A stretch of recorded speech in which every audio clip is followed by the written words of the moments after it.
L'École supérieure d'administration, d'économie, de journalisme et des métiers de l'audiovisuel ESAE offre de nouveaux challenges pour l'année universitaire 2023-2024. Étudiantes et étudiants, parents d'élèves nouveaux bacheliers, ESAE, c'est la garantie d'une formation de qualité à des conditions très avantageuses. À Gbedjromede, à Papa, à Boumekalavi et Parakou, inscrivez-vous en administration générale, administration du travail et de la sécurité sociale, trésor et finances publiques, impôts, diplomatie et relations internationales, journalisme et métiers de l'audiovisuel, gestion des marchés publics, planification et développement local, sciences économiques, sciences juridiques et toutes les filières des sciences de gestion. ESAE vous offre des bourses, demi-bourses et de réductions pour les premières inscriptions dans toutes ces filières. Waouh! En licence 1, 2 et 3 et en master, bénéficiez jusqu'à 50% de réduction sur tous nos sites. N'est-ce pas génial? Infoline. ESAE Gbedjromede, 3e rue à droite en quittant le carrefour Le Jador pour la BIBE Jéricho ou au plus 229 90 93 65 21 98 98 14 00 à Kpakpa au plus 229 52 88 33 33 à Boumekalavi au plus 229 52 88 44 44 Parakou au plus 229 52 46 12 12.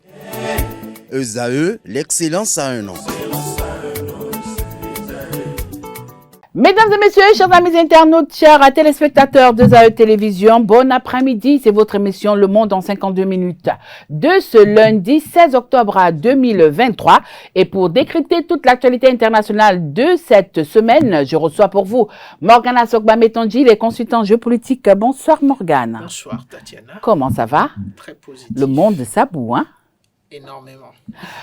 Nous allons démarrer le tour du monde de cet après-midi par le Niger où la junte a décidé d'un lancement de fonds de solidarité pour la junte suite à la situation financière très difficile dans le pays. Quelques mois seulement après le coup d'État de juillet 2023, la junte annonce un budget révisé à forte baisse de 40%. C'est tout à fait compréhensible lorsqu'on tient compte de tous les derniers événements, en commençant déjà même par les sanctions de la CEDEAO, qui étaient purement au départ des sanctions économiques, qui ont agi non seulement sur les capacités financières de l'État du Niger, mais surtout sur même les capacités financières ou économiques des différents citoyens des entreprises.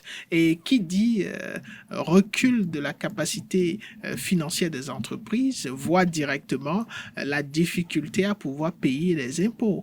Encore que la junte, dans un sursaut patriotique de vouloir gérer eux-mêmes les différentes initiatives et projets du Niger, ont décidé d'une certaine façon de mettre en exergue d'autres prélèvements, ce qui rend encore la chose assez compliquée pour les citoyens et on comprend donc cette idée ou cette situation assez critique financièrement de la junte. Alors justement, parlant toujours de cette junte, c'est depuis le 8 octobre 2023 qu'elle a décidé de lancer ce fonds de solidarité. Peut-on dire que la junte, juste 2 mois après le coup d'État, a déjà le dos au mur?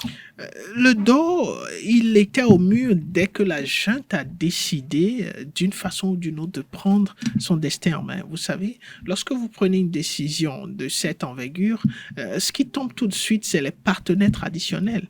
On sait combien de fois le système au Niger dépend de l'apport de la communauté internationale, que ce soit sur le plan des institutions internationales comme les Nations Unies et toute autre institution connaissent, puisque le Niger a toujours été classé comme faisant partie des pays les plus pauvres du monde et donc qui nécessite cet apport externe-là pour pouvoir subsister. On a même écouté l'ancien ministre du président Bazoum sur un plateau dit clairement qu'il était conscient de l'incapacité de son gouvernement du Niger à pouvoir tenir sous le coup des sanctions de la CEDEAO parce qu'il connaît la situation économique de ce pays. Et donc, ce sont des faits réels. Mais ce qui semble ne pas être aussi réel comme il le pensait, c'est la capacité de résilience de cette junte qui, dans cette situation dos au mur économiquement, essaye de faire preuve d'ingéniosité pour pouvoir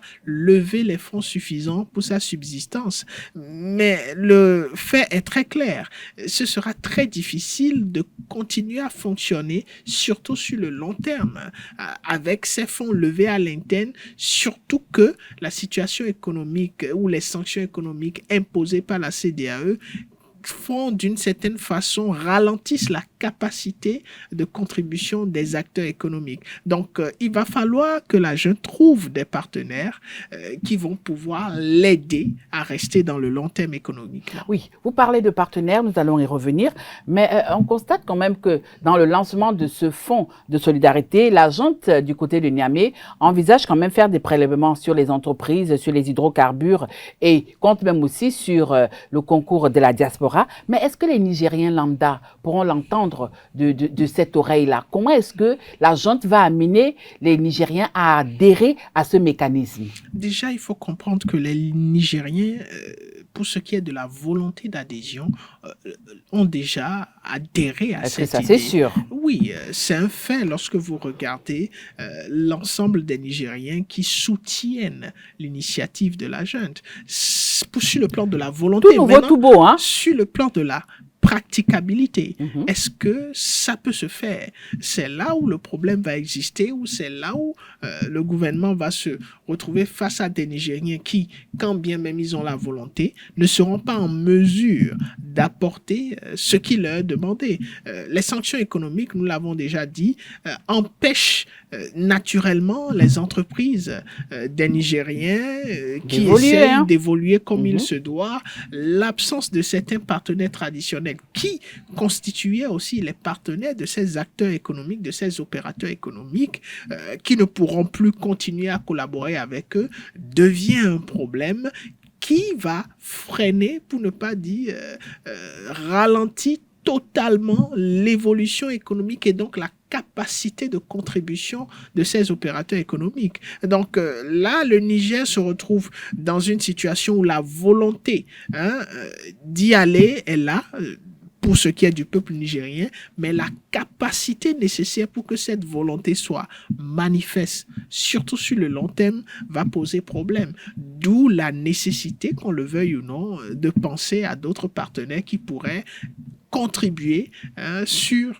aussi bien sur le court terme que sur le long terme à la survie économique du Niger. Certes, on parle du Mali, certes, on parle du Burkina Faso. Qui eux-mêmes ne sont pas très bien lotis aussi. Exactement. Qui eux-mêmes ont des réalités économiques qu'il faille gérer pour pouvoir apporter quoi que ce soit au Niger. Donc, c'est une situation assez complexe, perplexe, qui va certainement amener les trois pays, le collège de leaders des trois pays, à trouver des partenaires qui pourront les accompagner. C'est vrai que déjà, du côté de la Russie, on parle d'accompagner un pays comme le Burkina Faso pour ce qui est de sa sécurité alimentaire sur un certain nombre d'aspects, et on a d'autres potentiels partenaires aussi qui sont prêts à travailler avec eux. Alors, lorsque on écoute un peu certains spécialistes en matière d'économie, lorsqu'on écoute également certains analystes, les caisses de l'État seraient au cadran rouge du côté de Niamey. Alors, dites-moi un peu, est-ce que cette situation ne pourrait pas éventuellement, si cela s'avérait vrai, ne pourrait pas créer des dissensions au sein même de la junte? C'est une possibilité qu'il ne faille pas ignorer, mais cette possibilité ne trouvera pas forcément l'écho nécessaire pour être un facteur de déstabilisation du système tel qu'il est. Vous savez, lorsque vous écoutez les Nigériens lambda par le biais des informations qui nous parviennent, vous comprenez qu'il y a quand même une détermination à accompagner les leaders, un peu comme on l'a observé au Mali, un peu comme on l'a observé au Burkina Faso. Cette capacité de résilience de ces leaders-là est renforcée par la volonté publique et populaire. Donc, cette volonté existe. La problématique, c'est le temps. jusqu'à quand les Nigériens seront prêts à accompagner leurs leaders dans cette nouvelle initiative lorsqu'ils se verront à faire face. Mais justement, si chemin faisant, les Nigériens se rendent compte qu'effectivement, les comptes étatiques sont au rouge, ils seront encore combien à défendre coûte que coûte la junte?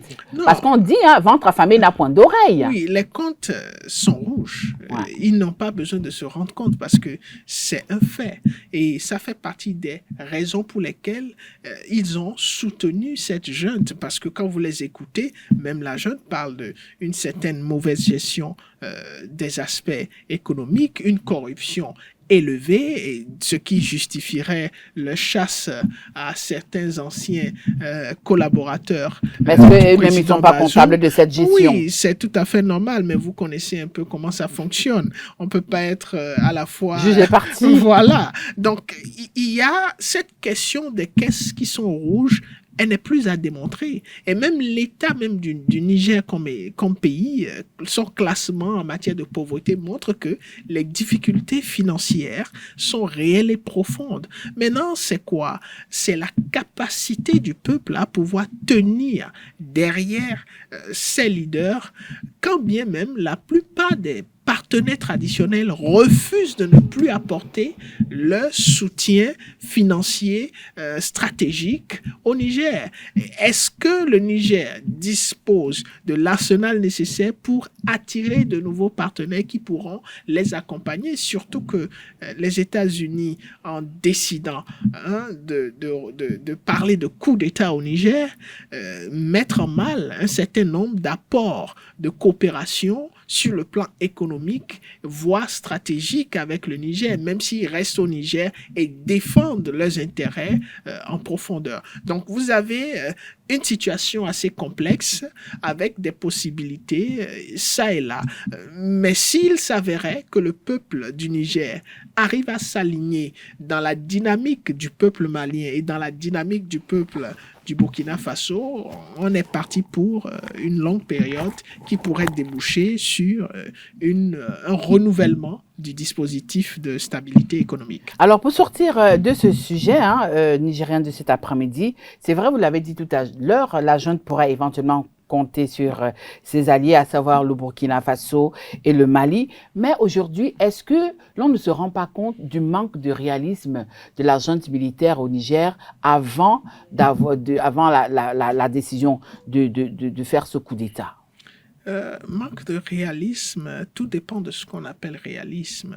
Si par réalisme, il s'agit de veiller à ce qu'on ait les capacités ou les moyens de sa politique, surtout pour ce qui est de la gestion de la chose économique, de la gestion stratégique, oui, on se rend compte que il y a des difficultés stratégiques qui se sont posées même tout juste après le coup d'État. Le cafouillage qu'il y a eu par rapport au leadership et ensuite une sorte d'isolement qu'on a observé par rapport à la communauté internationale vis-à-vis du Niger.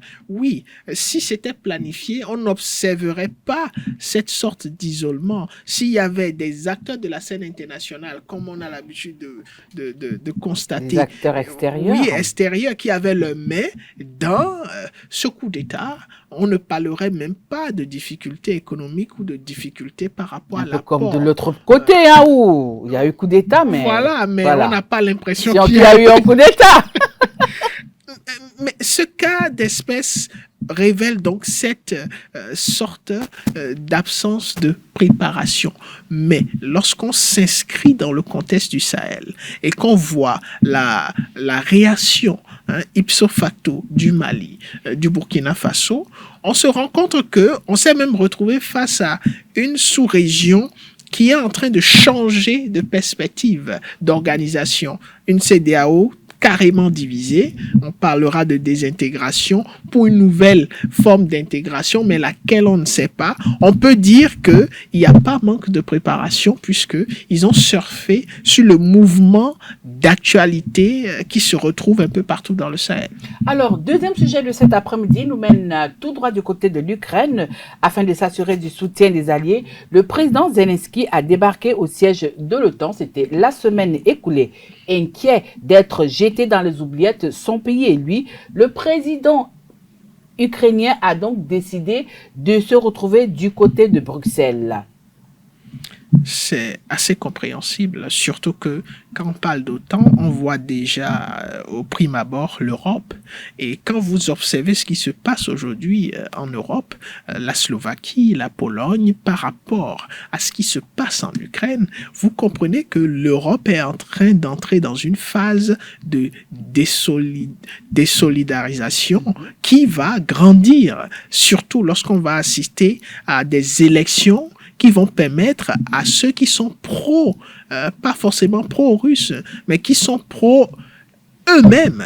Quand je dis eux-mêmes, c'est une façon de dire, d'abord, voilà, à quoi ça sert de continuer à soutenir sur le plan financier, sur le plan stratégique et militaire l'Ukraine, alors que nous sommes dans une phase géopolitique et géostratégique très complexe où aucun État techniquement n'a d'intérêt à s'investir ailleurs que chez lui-même. Vous avez entendu l'Europe déclarer au lendemain de cette situation de l'Ukraine que l'Europe se retrouve dans une situation où elle n'est actuellement même pas capable d'assurer sa propre sécurité si elle devait être attaquée.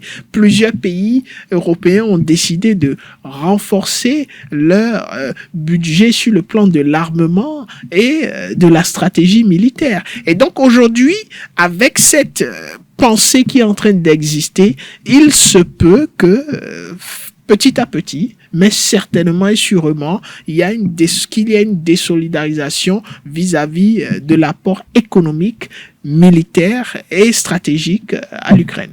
Cette arrivée soudaine de Volodymyr Zelensky au niveau du siège de l'OTAN avait pour objectif de maintenir l'Ukraine dans leurs priorités au niveau de l'OTAN. Alors, cette préoccupation de Zelensky, est-ce qu'elle pourra véritablement être prise en compte quand on sait que de l'autre côté, au niveau du Proche-Orient, ça chauffe depuis les attaques du Hamas sur l'État israélien. Alors, comment est-ce que Volodymyr Zelensky pourra gérer cette situation où aujourd'hui l'OTAN se retrouve d'un côté à devoir soutenir l'Ukraine et de l'autre côté à devoir un peu apporter son aide, un tant soit peu, à l'État hébreu?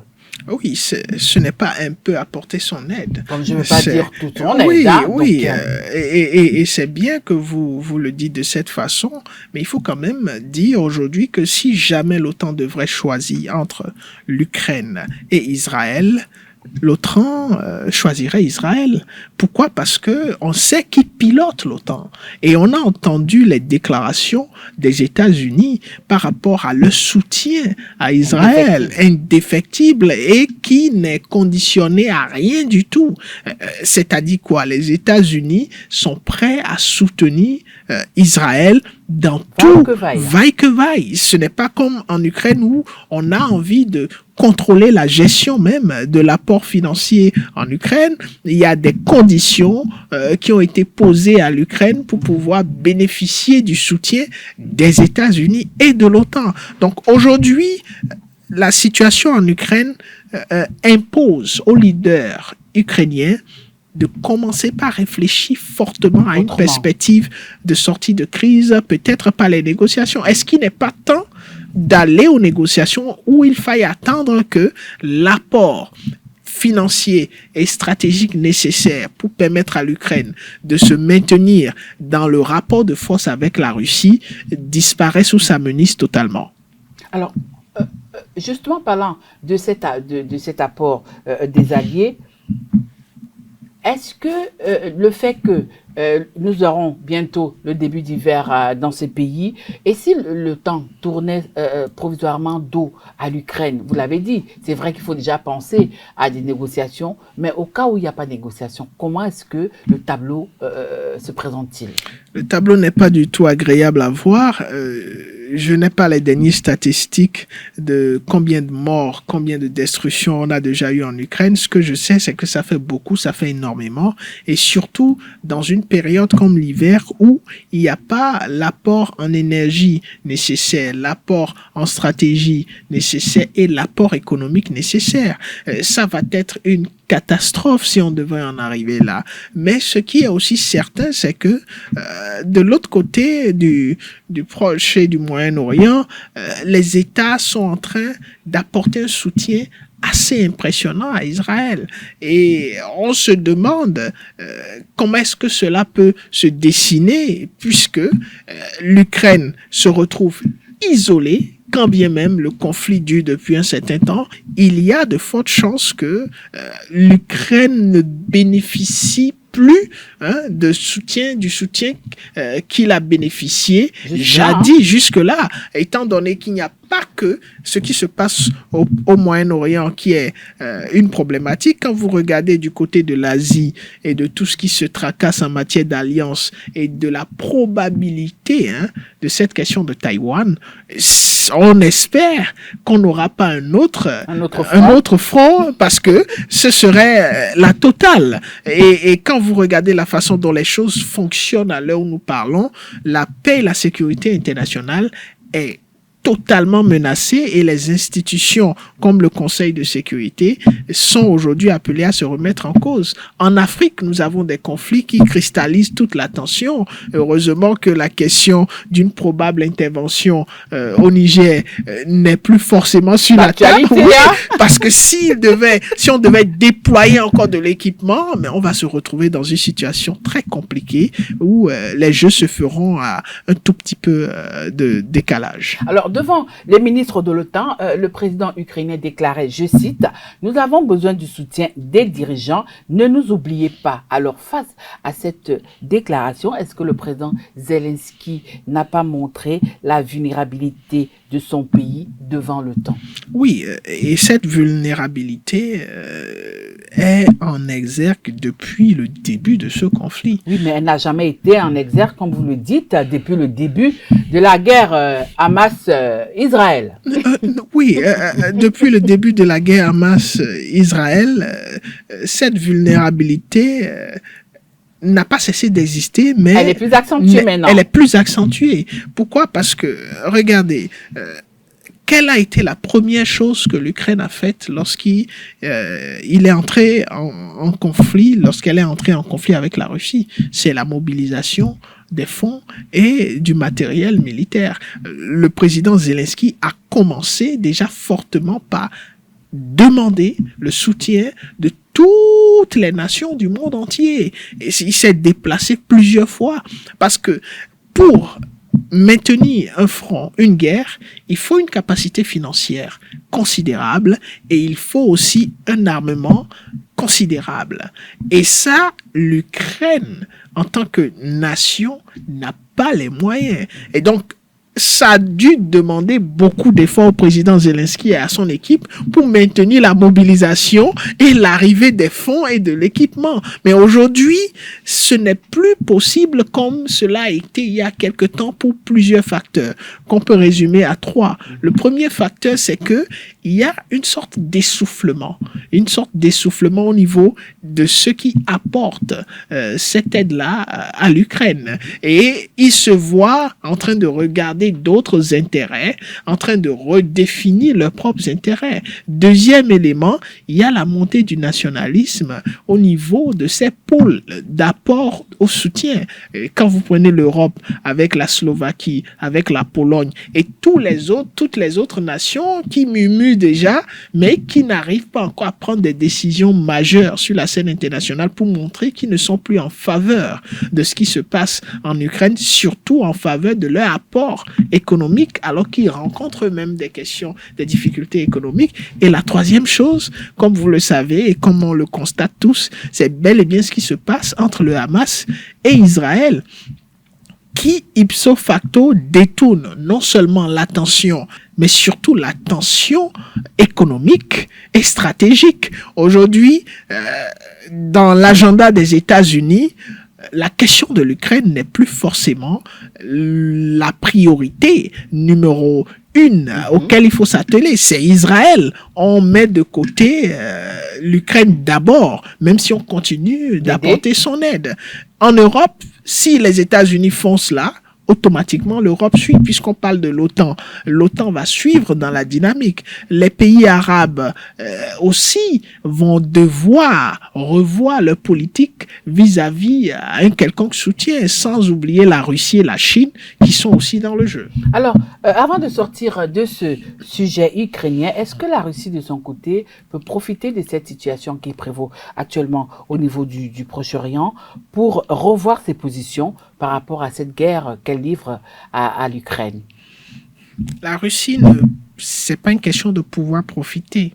Elle va saisir l'opportunité qui lui est offerte. Naturellement, parce que la seule chose qui fait que la Russie n'arrive pas encore à savourer une quelconque victoire sur ce qui se passe en Ukraine, c'est simplement parce que le soutien indéfectible de l'OTAN, des États-Unis et bien d'autres pays sur le plan économique et stratégique existe.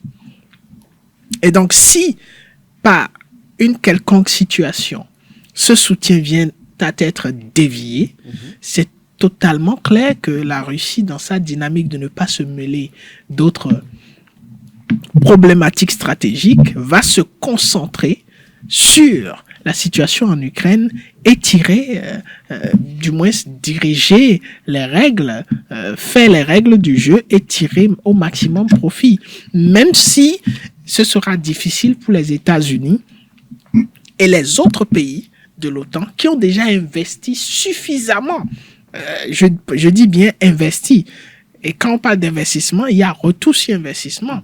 Donc, ils ne se permettront pas de laisser tout cet investissement-là partir en fumée. Ils vont réagir et trouver un mécanisme.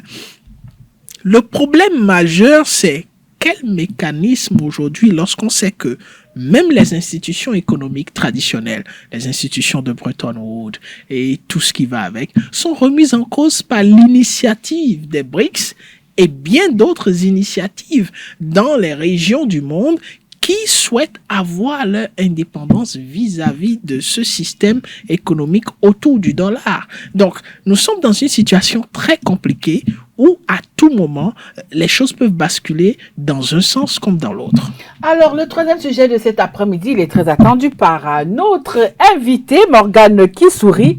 Israël, la défaillance des services de renseignement reconnue par l'État hébreu après les attaques du Hamas. Attaque surprise du Hamas en Israël, les renseignements israéliens mis au banc des accusés. Oui, déjà il faut dire que c'est l'État israélien lui-même qui a reconnu qu'il y a eu quelques erreurs. Qui ont coûté cher. Qui ont coûté très cher.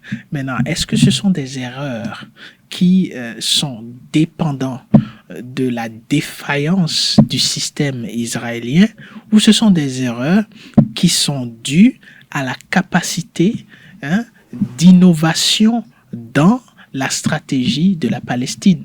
Tout de suite, vous vous rendez compte que même avec les propos tenus au niveau du Conseil de sécurité des Nations Unies d'Israël, ils ont dit « Ceci est notre 11 septembre ». Ce qui signifie que notre système... C'est fort, comme message. Oui, c'est fort. Ce qui signifie que notre système réputé pour être le plus performant qui puisse exister au monde a été mis en mal par un développement inattendu qu'on n'a pas pu prévoir, on n'a pas pu observer. Donc, on s'est retrouvé face à la situation comme ça. Et ça, c'est important. Donc, ici, ce n'est pas le système israélien qui devrait être critiqué ou mis en mal. C'est la capacité qu'a eu le Hamas à pouvoir planifier, coordonner cette attaque de façon à toucher profondément Israël. Le cœur d'Israël. Et là, c'est une réalité, c'est un succès macabre qui vraiment coûte très cher pour ce qui est de la sauvegarde de l'espèce humaine, pour ce qui, si vous prenez une approche humaine à ce qui vient de se passer, c'est un massacre vraiment, c'est du terrorisme bien orchestré qui coûte très cher. Et si il y a des critiques, des condamnations, c'est tout à fait compréhensible. Maintenant, quand vous voulez regarder l'histoire autrement, vous comprenez que de part et d'autre, il y a de quoi quand même condamner. Alors, lors de son point de presse, le conseiller à la sécurité nationale de l'État hébreu a déclaré, je cite, Morgan, c'est mon erreur. Et cela reflète les erreurs de tous ceux qui réalisent les évaluations des services de renseignement dans notre pays. Est-ce que ce sont des sous-entendus ou alors le conseiller à la sécurité a voulu juste faire savoir aux yeux du monde que Israël aussi, comme certains pays au monde, pouvait être vulnérable? Oui, vous savez, c'est une notion de responsabilité qui est cultivée au plus haut sommet dans ces pays où on estime que lorsque vous avez été nommé ou élu à un poste, quel que soit ce qui se passe, votre responsabilité est engagée. Et c'est très bien qu'il est décidé de reconnaître cette responsabilité. Maintenant, dans la pratique, est-ce qu'il y a eu erreur? Et c'est bien qu'il ait aussi élargi cette erreur à l'erreur de toutes les personnes chargées d'évaluer et de suivre la capacité de nuisance de la Palestine. Mais il élargit cela et apprécie en parlant d'erreur tout en soulignant que c'est pas une erreur. En fait, c'est deux systèmes. Un système a toujours eu le dessus et s'est retrouvé à un moment donné très confortable vis-à-vis de la maîtrise du mode de fonctionnement du système de l'autre côté, pendant que ce système de l'autre côté, qui est le système du Hamas, a réfléchi à comment déstabiliser ce système d'Israël est touché. Et vous voyez, il semble, lorsqu'on écoute les informations, que c'est quelque chose qui a été planifié, pas pendant 1 mois, pas pendant 2 mois, mais depuis longtemps. Depuis longtemps, mais les services secrets égyptiens auraient quand même prévenu Israël. Oui, vous savez, on revient dans l'erreur dont parle le responsable. Oui, il parle d'une erreur d'évaluation.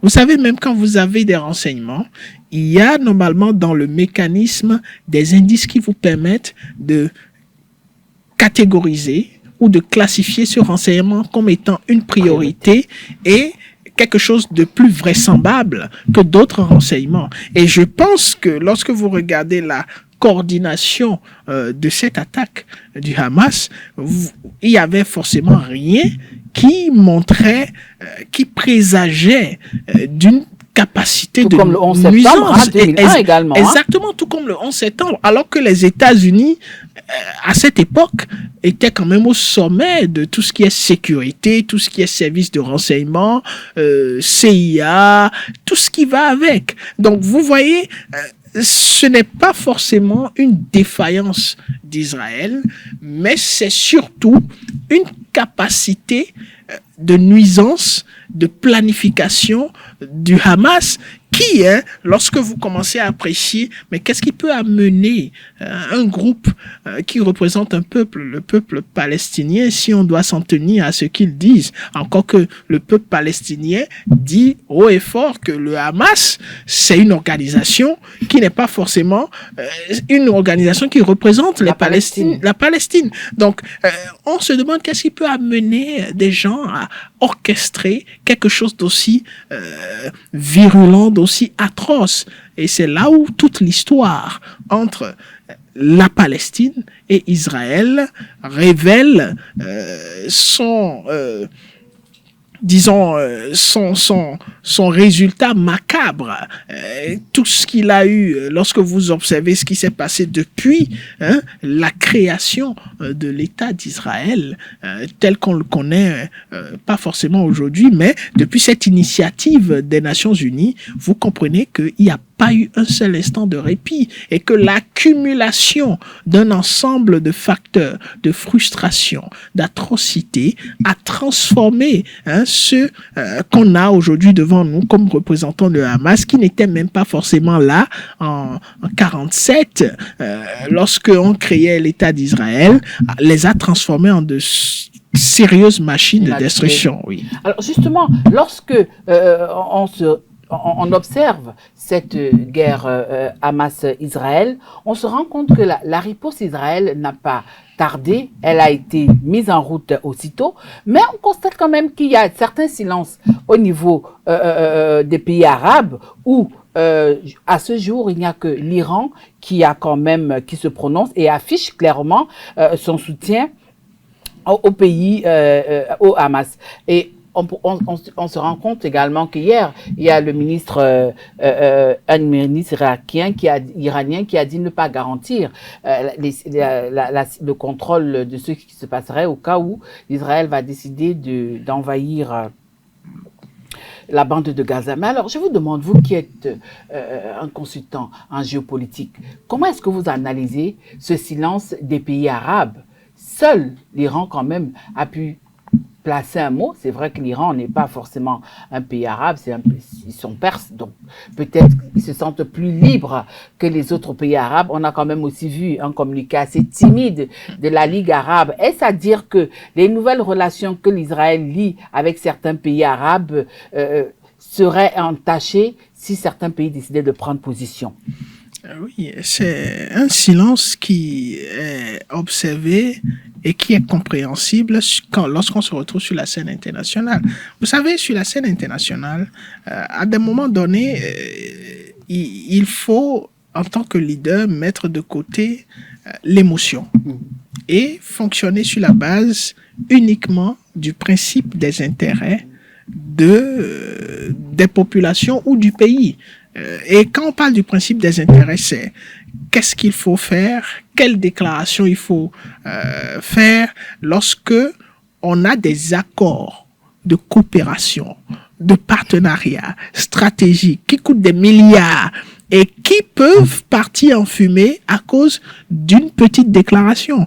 Vous l'avez souligné. Alors les pays arabes ont encore peur de cette guerre de 6 jours. Non, ce n'est pas la peur de la guerre de 6 jours. C'est la réflexion autour de est-ce qu'il faille perdre tout ce qu'on a pu gagner en reconnaissant Israël par la diplomatie économique de coopération des États-Unis, parce qu'il y a eu beaucoup de choses qui se sont tissées aussi bien de façon officielle que de façon officieuse avec ces pays arabes-là, afin qu'ils puissent reconnaître Israël. La reconnaissance d'Israël n'est pas une chose qui a été faite par conviction, je dirais bien même par conviction. Il y a eu des échanges, il y a eu des intérêts qui ont été conciliés pour montrer que il y a un intérêt à reconnaître Israël. Est-ce qu'il faut aujourd'hui, à l'étape où la situation conflictuelle est entre le Hamas et Israël, pour ne pas dire la Palestine et Israël, est-ce qu'il faille que les États arabes, là, tout de suite, décident de balayer d'un revers de main tout ce qui a été construit? C'est dans cette réflexion que les différents dirigeants sont, et aussi peut-être qu'ils sont dans une hypothèse géostratégique et géopolitique d'ensemble. Vous savez, il y a eu beaucoup de rapprochements et de négociations, aussi bien dans le Moyen-Orient qu'un peu partout ailleurs. Des alliances stratégiques, militaires, des alliances de coopération économique. Beaucoup de choses se sont faites ces derniers mois qu'on ne peut pas juste balayer d'un revers de main comme ça. Et donc, dans chaque positionnement, les leaders réfléchissent à plusieurs facteurs. Et ces facteurs, la réflexion à ces facteurs peut prendre suffisamment du temps. C'est ce qui expliquerait la situation d'observation dans laquelle ces leaders se retrouvent.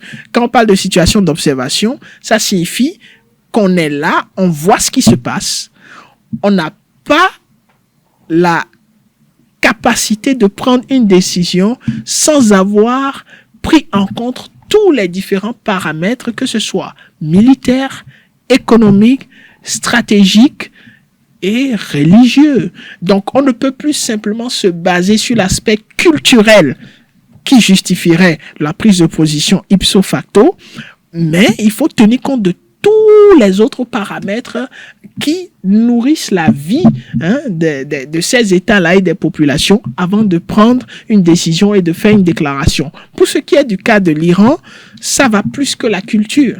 Il ne s'agit pas juste parce que l'Iran partage une culture avec les Arabes. Non, non, non. Vous l'avez fait ressortir. Si on doit même s'appuyer seulement sur la culture, on dira que ils sont perses. Et voilà. Et donc, ils n'ont pas forcément une culture aussi forte.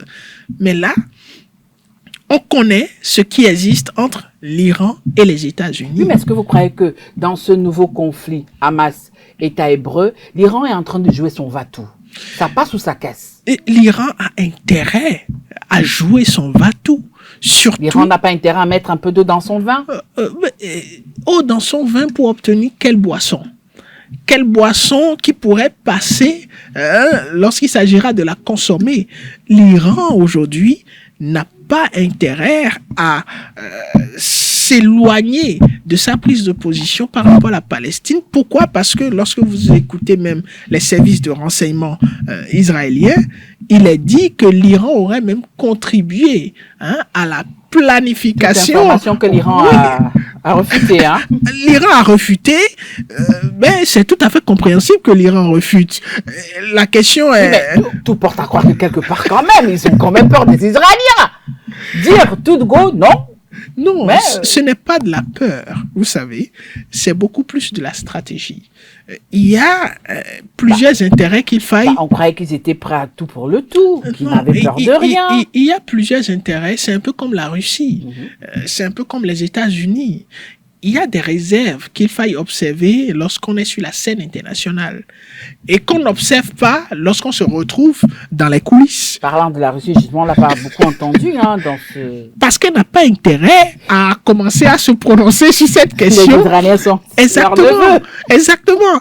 Et la Russie a des liens avec Israël, comme la Russie a des liens avec la Palestine. Et donc aujourd'hui, pour rien au monde, on a parlé de drones israéliens qu'on aurait trouvé dans le conflit entre la Russie et l'Ukraine. Donc aujourd'hui, la Russie n'a aucun intérêt à se lever et à prendre une position, que ce soit contre Israël ou contre la Palestine. Mais elle a intérêt à observer, à faire des déclarations qui vont dans le sens de trouver une solution humaine à la situation, ce qui n'est pas forcément possible avec les États-Unis. Dernière question pour sortir de ce sujet israélien. Est-ce que les attaques surprises du Hamas envers Israël pourraient éventuellement relancer une nouvelle intifada?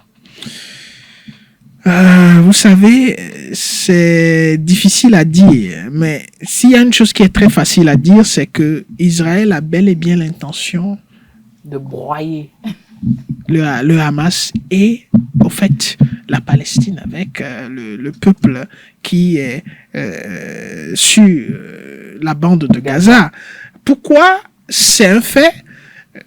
Les Nations Unies ont qualifié la sommation d'Israël de logistiquement et humainement irréalisable.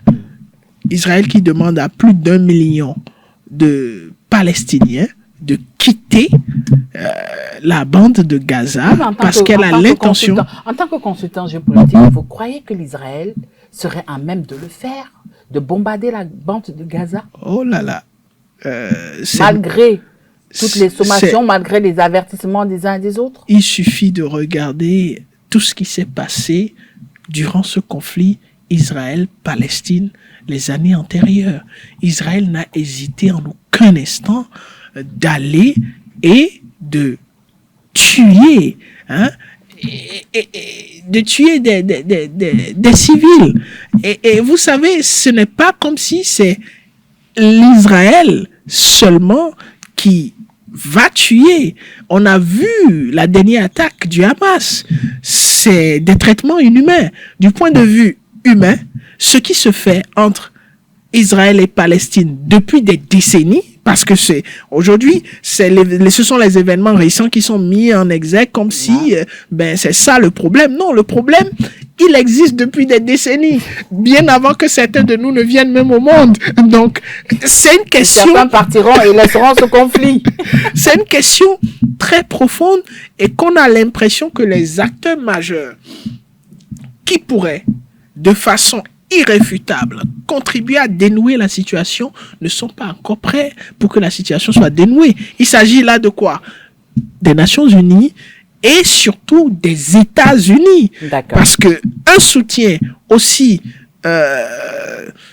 non modéré, absolu à l'Israël amène parfois à fermer des yeux sur un certain nombre de choses. Et de l'autre côté, une détermination intrinsèque des Palestiniens à ne pas laisser Israël respirer dans cet espace géographique-là complique davantage la tâche. On a besoin d'une solution, pas militaire, pour cette question conflictuelle entre Israël et la Palestine. On a besoin d'une solution humaine, culturelle, parce que on constate que les enfants qui naissent déjà avec des velléités de part et d'autre vis-à-vis de chacun de ces peuples-là, des jeunes Palestiniens qui naissent avec des velléités vis-à-vis d'Israël. Et de l'autre côté d'Israël, c'est comme si, lorsque vous suivez des documentaires, on éduquait les jeunes à développer une, entre griffes, haine viscérale vis-à-vis d'Israël ou de la Palestine. C'est très complexe. Alors, dernier sujet de cet après-midi, il est aussi lié quand même à la guerre Hamas-Israël. L'utilisation des lance-roquettes nord-coréens par le Hamas. Pyongyang rejette toutes les accusations. Le Hamas utiliserait des lance-roquettes nord-coréennes, une information qui émane des médias occidentaux, aussitôt refutée par Pyongyang. Comme je le disais tout à l'heure, en réponse à l'une de vos questions, il y a des choses que sur la scène internationale, on ne peut que refuser. Mais cela ne dit pas, ou cela ne veut pas dire que ça c'est parfait. Voilà. Oui, parce que les recherches ou les renseignements qui ont permis d'identifier ces lance-roquettes, ce sont des renseignements certainement poussés, pas forcément falsifiés. Maintenant, aucun État qui se respecte ne reconnaîtrait fournir ces armements pour attiser ou animer un conflit de cette envergure. Reconnaître cela de façon officielle sur la scène internationale, c'est tout de suite entrer dans une situation conflictuelle avec Israël, ce que même Kim Jong-un n'est pas prêt d'avoir. C'est un peu comme les États-Unis qui apportent une assistance à l'Ukraine. Et il y a des renseignements ou des informations qui disent même qu'on a des armes qui sont griffées d'insignes de l'armée américaine sur le sol ukrainien, mais les États-Unis ne peuvent pas reconnaître cela forcément officiellement. Alors justement, nous savons tous, et c'est d'ailleurs vrai, que Pyongyang a toujours soutenu le Hamas. Mais alors pourquoi aujourd'hui nier l'évidence d'utilisation des roquettes? C'est vrai, vous l'avez déjà dit, mais tout porte à croire que quelque part quand même, les autorités nord-coréennes auraient quand même peur de certaines puissances au détriment d'autres. Vous savez, la notion de la peur en relation internationale est assez relative et quasi inexistante, puisqu'on parle surtout d'intérêt. Vous savez, la question qu'il faut se poser, c'est quel intérêt Pyongyang a à reconnaître sur la scène internationale. Le Kim Jong-un n'a peur de personne et de rien. Mais pourquoi ce marche arrière? La situation fait en sorte que il n'a aucun intérêt à prendre cette décision. Ce n'est pas une question de peur. C'est une question stratégique. De bon sens? Pas de bon sens, d'intérêt. Aujourd'hui, si cela est fait... du côté d'Israël aussi? Il a des intérêts à exister. Quand on sait que qui dit Israël dit États-Unis. Oui, si d'aventure il faisait cette déclaration, tout de suite Israël ne va pas hésiter à commencer à bombarder la Corée du Nord. Et si c'est fait, vous voyez un peu, Corée du Nord, Corée du Sud, Le schéma est vite fait. Hein, et il perd tout, toute sa stabilité, tout le travail qu'il fait. Donc, aucun État aujourd'hui, que ce soit... Ne veut avoir l'État hébreu au dos, c'est ça? C'est pas avoir l'État hébreu au dos, mais ne pas se retrouver dans un conflit qu'il ne peut pas gagner de façon stratégique. C'est un peu comme la Chine. La Chine ne se lance pas dans la situation qui existe entre la Russie et l'OTAN et l'Ukraine parce que la Chine n'a aucun intérêt à s'investir militairement. Pareil pour l'Inde.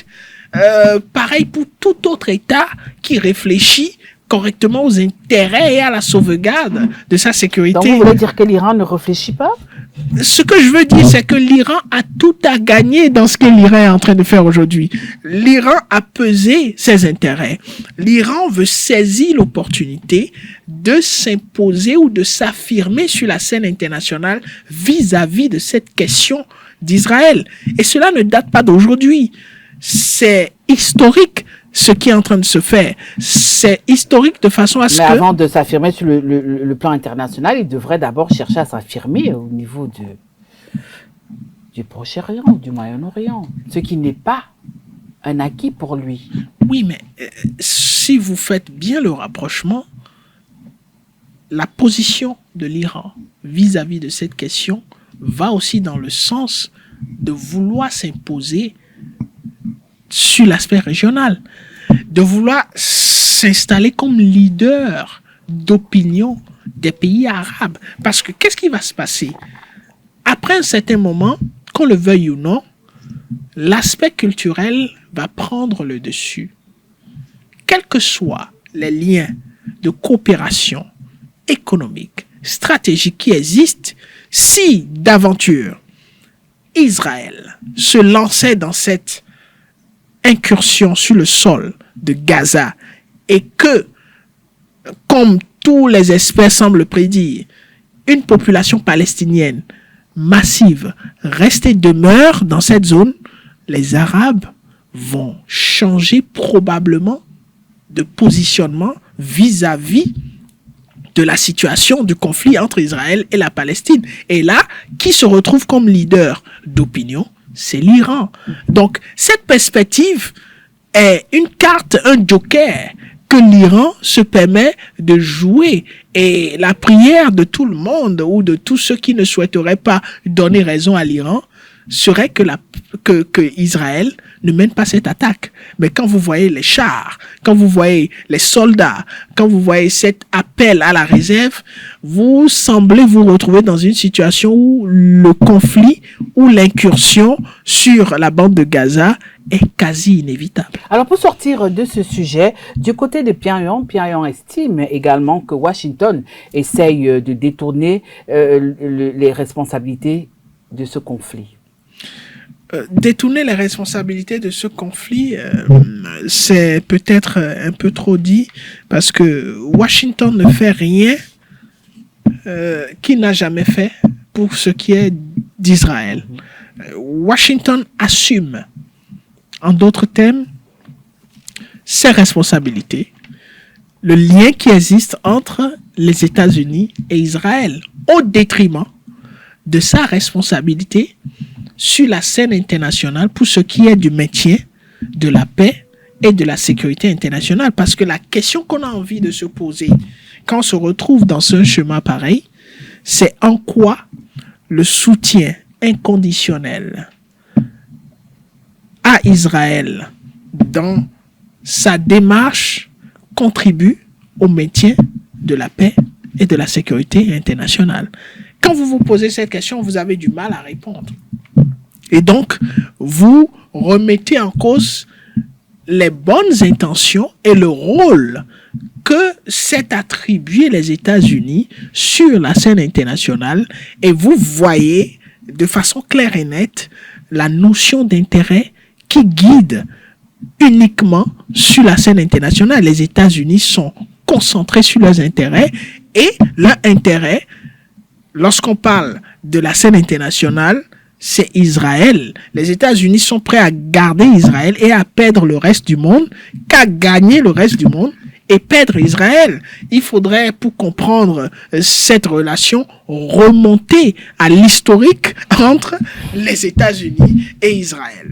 Voilà, chers amis internautes, chers téléspectateurs de Zaï Télévision, c'était votre émission Le Monde en 52 minutes de ce lundi 16 octobre 2023 et j'ai reçu pour vous le consultant en géopolitique Morgan Asokba Metondi avec qui nous avons parlé du lancement d'un fonds de solidarité du côté du Niger. Ensuite, nous nous sommes rendus en Ukraine où la semaine écoulée, le président Volodymyr Zelensky a débarqué au siège de l'OTAN, histoire de dire aux membres de l'OTAN, ne m'oubliez pas, même s'il y a un nouveau front qui s'est ouvert du côté de l'État hébreu et du Hamas. Justement, parlant du Hamas, le gouvernement israélien a reconnu la défaillance des services de renseignement par rapport à l'attaque surprise du Hamas. Et vous avez écouté à ce propos notre invité de cet après-midi. Et nous avons terminé par la Corée du Nord où le Hamas utiliserait des roquettes nord-coréennes. Une information